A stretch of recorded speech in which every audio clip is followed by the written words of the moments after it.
Hello students, आज का जो हमारा लेक्चर है वो ये है कि इलेक्ट्रिक करंट क्या होता है, विद्युत धारा से रिलेटेड जितने सारे टॉपिक हैं वो हमको पढ़ने हैं। मैं 10th स्टैंडर्ड को लेकर के चलूँगा, आप 10वीं में पढ़ते हैं तो उसका जो एक चैप्टर है इलेक्ट्रिक करंट, उसका ये पहला लेक्चर है, फर्स्ट वीडियो है।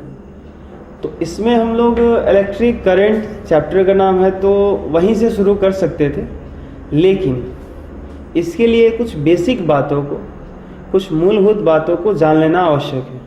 यदि हम नहीं जानेंगे तो फिर परेशानी में पड़ेंगे और बहुत सारा सवाल हमारा पीछे छूट जाएगा जिसे हम सॉल्व नहीं कर सकते।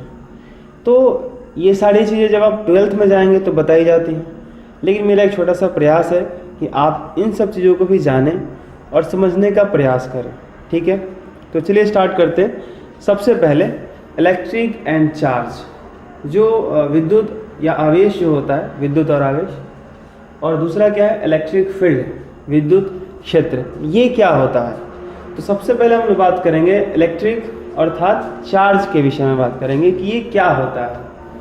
तो आवेश को बताने के लिए, आवेश के विषय में सबसे पहले एक थेल्स नामक वैज्ञानिक थे जिन्होंने ईसा जो है सो कि अपने नाम सुना होगा कि वो एक जिनको भगवान स्वरूप माना जाता था। तो ईसा के जन्म से 600 वर्ष पहले, ईसा के जन्म से 600 वर्ष पहले की बात है, जब थेल्स ने एक घटना देखा, अपने जीवन में एक इवेंट को देखा। जैसे आप प्रारंभ में शुरुआत के दिनों में, बचपन के दिनों आप देखते हैं कि यदि कोई चुंबक जब किसी लोहे को बिना संपर्क के अपनी तरफ खींच लेता है तो बड़ा आकर्षित होता है व्यक्ति, बड़ा अजूबा लगता है कि ये कैसे संभव है। हमने कभी ये नहीं सोचा कि अगर इसको हम छोड़ देते हैं तो ये अपने आप गिर जाता है, इस पर हमारा ध्यान नहीं गया। अगर कहीं ना कहीं देखा जाए तो इसको हम छोड़ते हैं तो ये अपने आप गिर जाता है। तो हमारे मन में वहम चला आता है कि जो है सो कि छोड़ेंगे तो गिर जाएगा। यही कारण है ग्रेविटेशन की खोज होने में इतना सारा टाइम लगा, नहीं तो हर कोई न्यूटन हो जाता। तो नज़रिया चाहिए देखने का। तो थेल्स नामक जो वैज्ञानिक थे उन्होंने एक घटना देखी, एक इवेंट हुआ उनके साथ। वो क्या था कि वो एक एम्बर नामक पदार्थ था, एम्बर नामक पदार्थ को ऊन के साथ रगड़ करके, ठीक है, जब उसको किसी कागज के टुकड़े के पास ले जाते थे तो वह जो एम्बर का रॉड था वो उसे आकर्षित कर लेता था। ठीक है, यहाँ तक कि ये कहा जाता है कि थेल्स का जो है अपना सिर्फ ये परिकल्पना था, उनका ऐसे कल्पना था, बहुत सारे एक्सपेरिमेंट वगैरह उन्होंने ऐसा नहीं किया था। चार्ज के विषय में, आवेश के विषय में बहुत सारी जानकारी उन्होंने नहीं दी थी। लेकिन जहाँ तक कि शुरुआती बात है कि चार्ज के विषय में बताना या कल्पना करना, जैसे आपने पढ़ा है कि भाई परमाणु की जो परिभाषा है वो जॉन डाल्टन ने दिया था कि atom is the smallest particle which can not be divided by any physical और केमिकल मेथड। मतलब परमाणु को किसी भी भौतिक या रासायनिक विधि से तोड़ा नहीं जा सकता और वह पदार्थ का सबसे छोटा कण है। लेकिन इससे पहले महर्षि कणाद हुए, जो बहुत बड़े दार्शनिक थे, फिलोसफर थे, तो वो जो है सो कि एज ए उनका मानना था कि जो पूरा जो यूनिवर्स है, पूरा जो ब्रह्मांड है, पूरी जो दुनिया है, वो कहीं ना कहीं बहुत छोटे पार्टिकल से बना हुआ है। फिर जिसको परमाणु कहा गया था। फिर धीरे धीरे आकर के वहाँ से हमारा साइंस आगे बढ़ा, फिर डेफिनेशन आया, फिर एटम को अलग अलग एटम में पार्टिकल्स को खोजे गए कि इलेक्ट्रॉन्स होता है, प्रोटॉन्स होता है, न्यूट्रॉन्स होता है।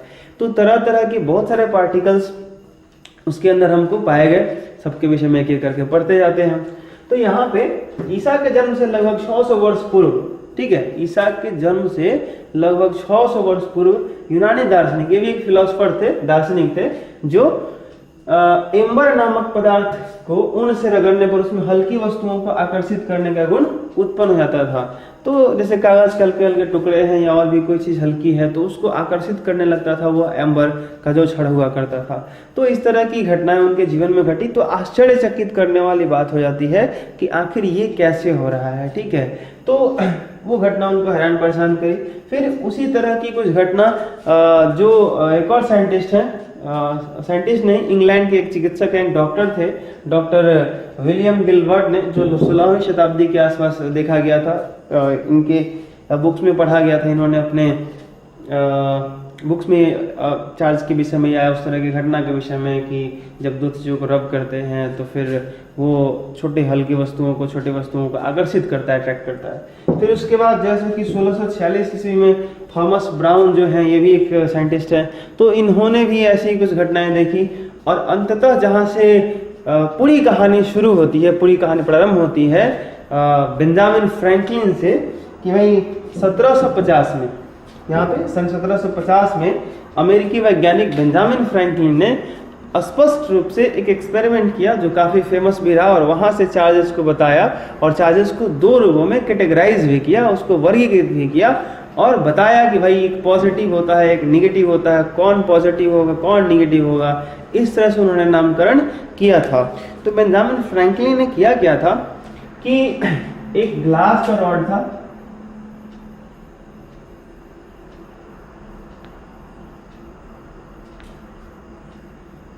और एक इबोनाइट का रॉड है। ये किसका? ग्लास रॉड है, और ये एबोनाइट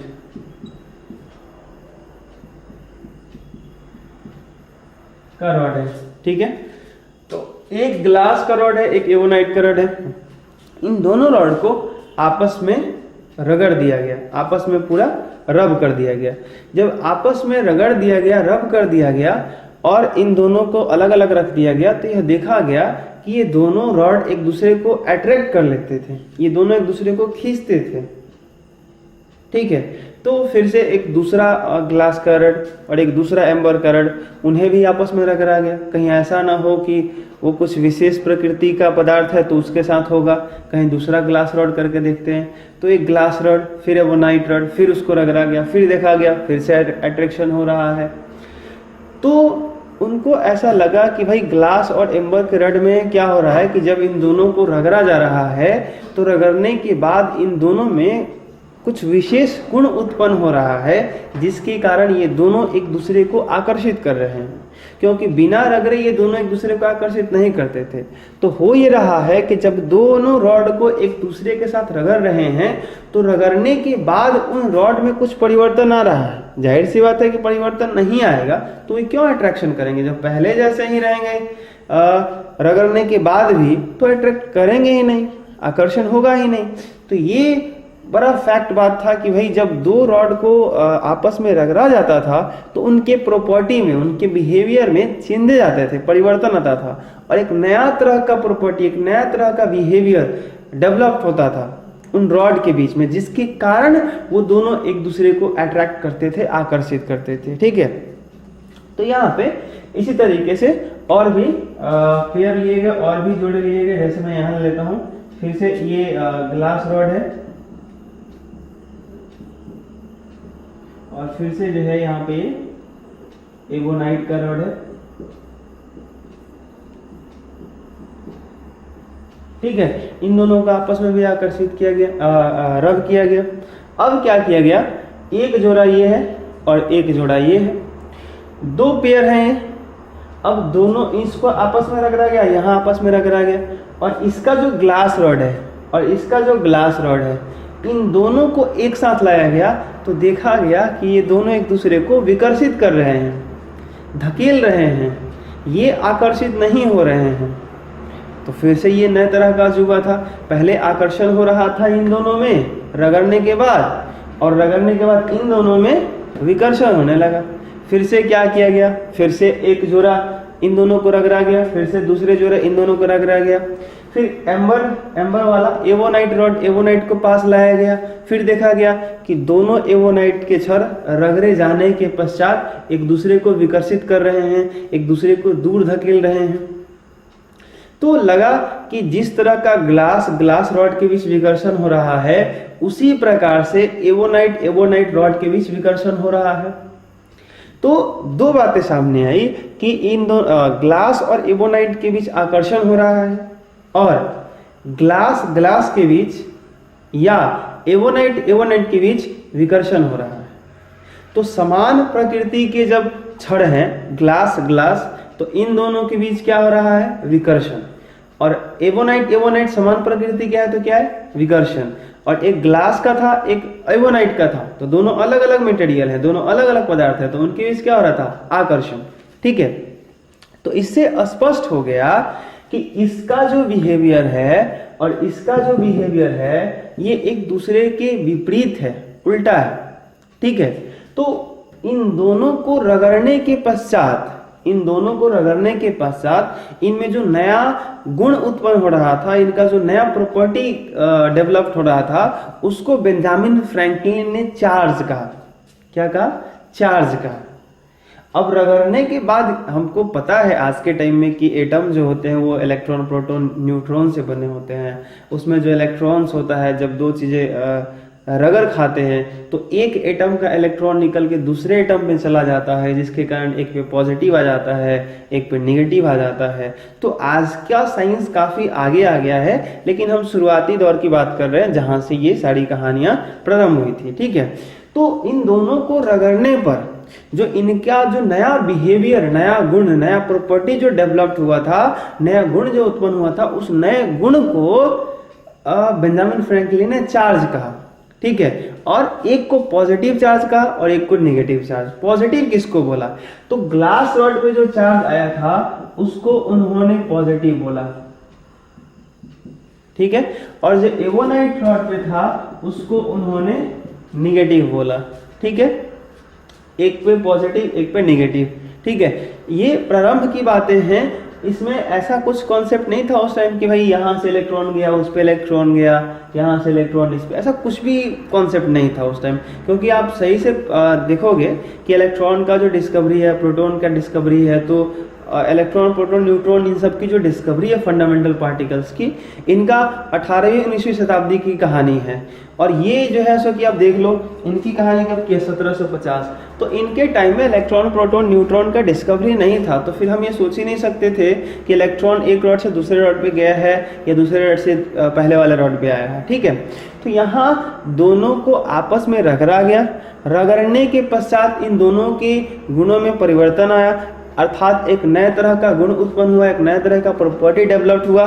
तो वो जो नया तरह का प्रॉपर्टी डेवलप हुआ है उसको क्या कहा गया है, चार्ज। और एक पे पॉजिटिव और दूसरे पे नेगेटिव। तो उन्होंने ग्लास रॉड को पॉजिटिव बोला, और जैसे कि एवोनाइट रॉड पे जो चार्ज क्रिएट हुआ, नया प्रॉपर्टी था, उसको नेगेटिव चार्ज बोला। ठीक है, तो इस पे जो आवेश आया उसको क्या बोला उन्होंने, धन आवेश। क्या बोला, धन आवेश।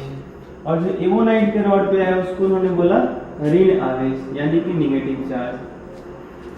ठीक है, जैसा कि शुरू में हम लोग अभी चर्चा कर रहे थे कि इन दोनों का प्रॉपर्टी क्या है, अपोजिट है। फिर दूसरे पेयर के विषय में सोचिए, जब इन दोनों को आपस में रगड़ा जाता होगा तो फिर से ग्लास पे क्या आता होगा, पॉजिटिव चार्ज। इस पे कौन सा चार्ज आएगा, नेगेटिव चार्ज। तो यहाँ पे अब आपको बातें समझ में आएंगी कि यहाँ जो ग्लास रॉड है और ये ग्लास रॉड है, इन दोनों को जब एवोनाइट के साथ रगड़ा जा रहा था तो जैसा नेचर इसका था, जैसा प्रॉपर्टी, जैसा बिहेवियर इस पे बिल्डअप हो रहा था, आ रहा था, वैसा ही इस पे आ रहा था।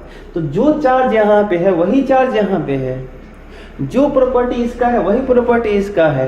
तो दोनों पे सेम प्रॉपर्टी क्रिएट है, दोनों का नया गुण सेम है, जिसके कारण इसको हम नजदीक ला रहे हैं। तो ये दोनों एक दूसरे को विकर्षित कर रहे थे। ठीक है, तो हमने ऐसा बना लिया कि भाई इस पे जैसा चार्ज है इस पे भी वैसा ही चार्ज है, तो समान आवेश एक दूसरे को धकेल रहे हैं। तो हम बोलते हैं कि समान आवेश एक दूसरे को विकर्षित करते हैं। आवेशों के गुण हम लिखेंगे आगे चल के, तो वहाँ पे इस बात को लिखेंगे कि समान आवेश एक दूसरे को विकर्षित करते हैं और असमान आवेश एक दूसरे को आकर्षित करते हैं। मतलब एक प्लस हो और एक माइनस हो तो अट्रैक्शन होगा, और एक प्लस हो दूसरा भी प्लस हो तो विकर्षण होगा, और एक माइनस हो दूसरा माइनस हो तो भी विकर्षण होगा।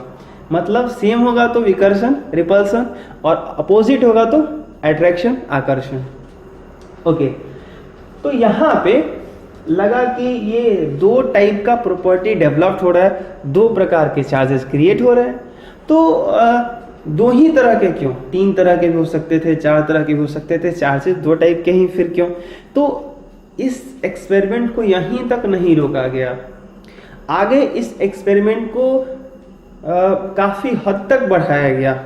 जैसा कि ग्लास रॉड को एबोनाइट के छड़ से, ग्लास रॉड को रेशम के कपड़े से, ग्लास रॉड को फर से यानी कि ऊन से, तो या कोई भी 2 वस्तु आप ले लीजिए, एक स्केच है यहाँ पे और एक देख लीजिए यहाँ पे ये डस्टर है, इन दोनों का आपस में रब कर दिया जाए, या एक आप एग्जाम्पल जो दैनिक जीवन आप ये देखेंगे कि जो कलम है उसको यदि आप अपने सूखे बाल के साथ रब करेंगे, रगड़ देंगे, तो छोटे छोटे कागज के टुकड़े को वो उठा लेता है, आकर्षित कर लेता है। या ये चीज़ आप कंघी के भी साथ देख सकते हैं, कंघी से आप हेयर कीजिए, बाल को ठीक कीजिए अच्छे से सूखे बालों पर, फिर कागज के टुकड़ों के पास ले जाइए तो वो अट्रैक्ट करता है। तो कुछ ऐसी घटनाएं हैं हमारे पास जो हैरान परेशान करती हैं, लेकिन इस तरह से बहुत सारे वस्तुओं का पेयर बना करके, जोड़ा बना करके और उन्हें आपस में रगड़ करके देखा गया। ठीक है, और ये देखा गया कि 2 वस्तु एक दूसरे को आकर्षित करते हैं और नहीं तो एक दूसरे को विकर्षित करते हैं, इसके अलावा कुछ नहीं। जैसे मान लीजिए कि इस ग्लास रॉड और एवोनाइट के रॉड को हमने रगड़ा, तो इस पे पॉजिटिव और इस पे निगेटिव चार्ज। ठीक है, अब कोई 2 अलग वस्तु है, जैसे मान लीजिए हमारे पास ये स्केच है और ये डस्टर है, और इसको हमने आपस में रब किया। वहाँ देखिए ये अलग मटेरियल है, अलग तरह का पदार्थ है, एक ग्लास है और एक एवोनाइट है, यहाँ पे ये लकड़ी है डस्टर और यहाँ पे स्केच है प्लास्टिक। अब इसको मैं ऐसे रब कर दे रहा हूँ, रगड़ दे रहा हूँ। ठीक है, रगड़ने के बाद इन पे भी चार्जेस क्रिएट हुए। अब हम इसको यहाँ पे ले गए डस्टर को ग्लास के पास, अट्रैक्शन होने लगा, मान लीजिए अट्रैक्शन होने लगा, तो हम समझ जाएंगे कि इस पे कौन सा चार्ज है, निगेटिव चार्ज है। जैसा इस पे है वैसा इस पे है, क्यों? क्योंकि ये इसको अट्रैक्ट कर रहा था, तो ये उसी को अट्रैक्ट करेगा जिसका प्रॉपर्टी इसके जैसा होगा। तो चूंकि हमने इस पे जो इसका जो प्रॉपर्टी डेवलप्ड हुआ है, इस पर जो गुण आया है उसको हमने निगेटिव से दिखाया है, माइनस बोला है, इसलिए इसके जैसा जिस वस्तु पर भी प्रॉपर्टी होगा उसको निगेटिव चार्ज बोलेंगे, ऋणावेश बोलेंगे। फिर ये समझना जरूरी है, इसको जब इसके पास ले जाएंगे तो विकर्षित करने लगता है, क्योंकि इस पे जैसा प्रॉपर्टी है इस पे भी वैसा ही प्रॉपर्टी है, तो समान आवेशों के बीच विकर्षण होता है। अब फिर इसको, तो अब इसी तरीके से इसको ले जाइए, या किसी भी वस्तु को रगड़ के आप बारी बारी से इन दोनों के पास ले जाइए, तो ये देखा जाता है कि किसी एक को ये आकर्षित करते हैं, किसी को विकर्षित करते हैं। तो आप किन्हीं 2 वस्तुओं को रगड़िए, किसी भी 2 ऑब्जेक्ट को आपस में रब करिए, यहाँ तक कि अपनी हथेली को भी। ठीक है, तो होता ये है कि एक पे पॉजिटिव चार्ज और दूसरे पे निगेटिव चार्ज, इसके अलावा कोई अदर चार्ज नहीं है, कोई अलग तरह का चार्जेस क्रिएट नहीं होता है। ठीक है, तो आवेश 2 ही तरह के होते हैं, और यहाँ पे एक का नाम है धन आवेश, दूसरे का नाम है ऋण आवेश। तो ये बेंजामिन फ्रैंकलिन ने एक्सपेरिमेंट किया, उसके बाद बहुत सारे पदार्थों के साथ, वस्तुओं के साथ भी एक्सपेरिमेंट किया, लेकिन एक ही बात सामने आई कि चार्जेस 2 तरह के होते हैं, और उसका उन्होंने नाम दिया क्या, पॉजिटिव और निगेटिव। ठीक है, तो हम लिख लेते हैं कि चार्ज किसे कहते हैं।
देखिए चार्ज का डेफिनेशन क्या बना कि जब दो वस्तुओं को आपस में रगड़ते हैं तो वस्तुओं के सतह के बाहरी कक्षीय परमाणु के इलेक्ट्रॉन को ऊर्जा प्राप्त होता है, जिसके फलस्वरूप इलेक्ट्रॉन एक वस्तु से दूसरे वस्तु पर चले जाते हैं, जिसके कारण वस्तुओं में एक नए प्रकार का गुण उत्पन्न होता है जिसे आवेश कहते हैं।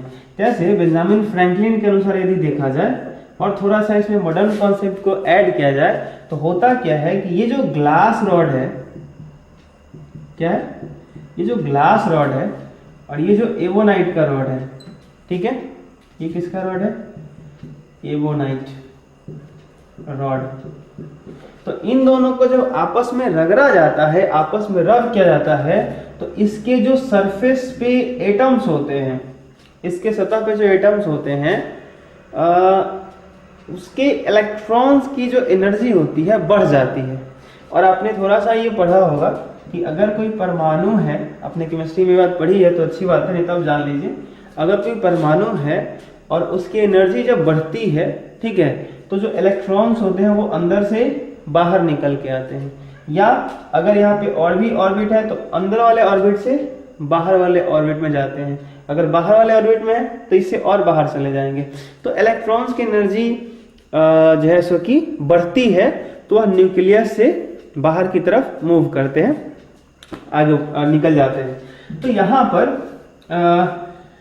ग्लास रॉड पे जो एटम्स होते हैं, उनके जो इलेक्ट्रॉन्स होते हैं, उनकी एनर्जी बढ़ती है रगड़ने के कारण, और वह जो इलेक्ट्रॉन है वो यहाँ से निकल करके कहाँ आ जाते हैं, एवोनाइट के छड़ पे चले आते हैं, ठीक है, एवोनाइट के छड़ पे चले आते हैं। अब एवोनाइट के छड़ पे चले आते हैं तो जो ग्लास रॉड है, जहां से इलेक्ट्रॉन निकलेगा वहां पे कौन सा चार्ज आएगा, पॉजिटिव, और जहां पे इलेक्ट्रॉन जाएगा वहां पे कौन सा, निगेटिव। अब प्लस और माइनस के बीच में क्या होने वाला है, अट्रैक्शन, आकर्षण। क्या होने वाला है, आकर्षण होगा, अट्रैक्शन होगा। तो रियलिटी जो है, वास्तविकता जो है, कुछ इस प्रकार से हम समझ सकते हैं कि जब ग्लास रॉड और एवोनाइट के रॉड को हम जब आपस में रगड़ते हैं तो उनके जो सरफेस होते हैं, उनके जो सतह होते हैं, उनके सतह पे जो परमाणु होते हैं, उनके परमाणु के बाहरी कक्षीय इलेक्ट्रॉन की एनर्जी जो होती है वो बढ़ जाती है और एक वस्तु से दूसरे वस्तु पर वो जाते हैं, स्थानांतरित होते हैं। ऐसा है कि मतलब यहाँ से इलेक्ट्रॉन इस पे जाएगा, यहाँ से इलेक्ट्रॉन इस पे जाएगा, तो फिर भाई ऐसा भी ना हो जाए कि न्यूट्रल ही रह जाए, जैसे 100 इलेक्ट्रॉन यहाँ से निकल के यहाँ गया, 100 इलेक्ट्रॉन यहाँ से निकल के यहाँ गया, तो फिर अंदर क्या है।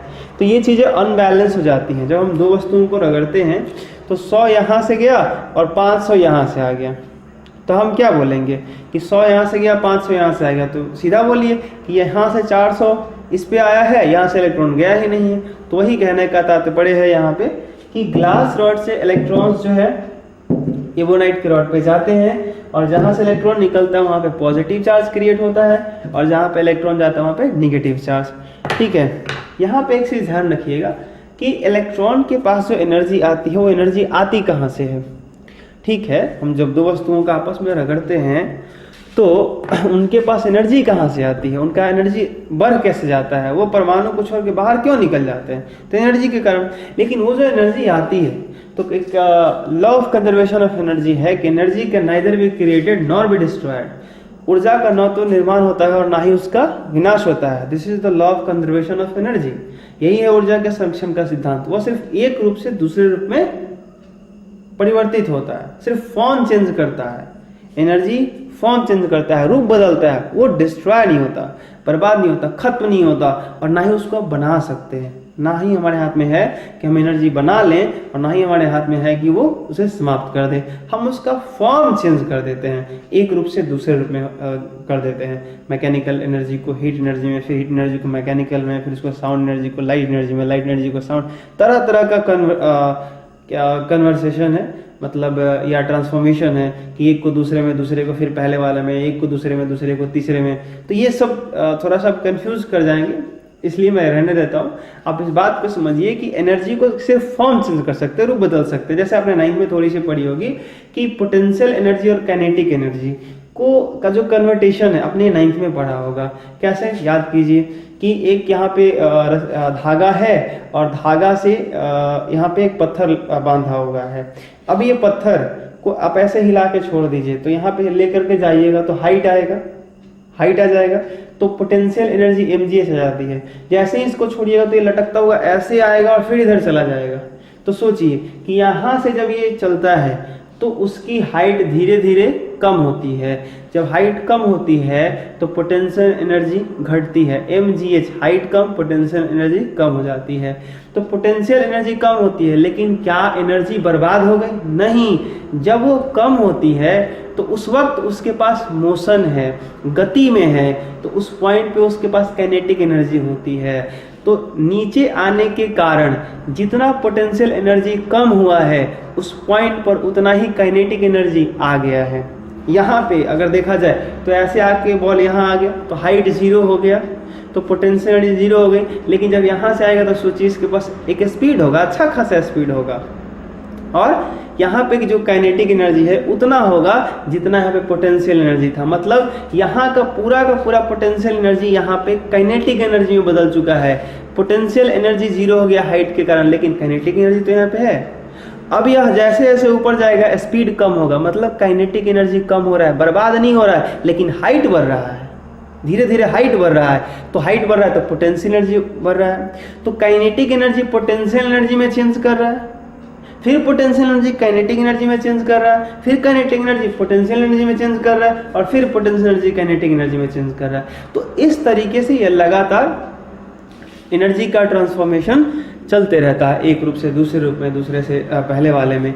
तो इस तरह का होता है। तो energy can neither be created not be destroyed. इसको अपना बना सकते हैं, ना इसको खत्म कर सकते हैं, ना इसको निष्क्रिय। तो यहाँ पे क्या है कि उसको फॉर्म चेंज कर सकते हैं। तो हम जब दो रॉड को लेकर के या दो वस्तुओं को लेकर के या दो हथेली को आपस में रगड़ते हैं, तो रगड़ने में हमारी एनर्जी खर्च होती है। आप जरा सोचिए, ऐसे रब कर रहे हैं तो फोर्स अप्लाई कर रहे हैं, है कि नहीं?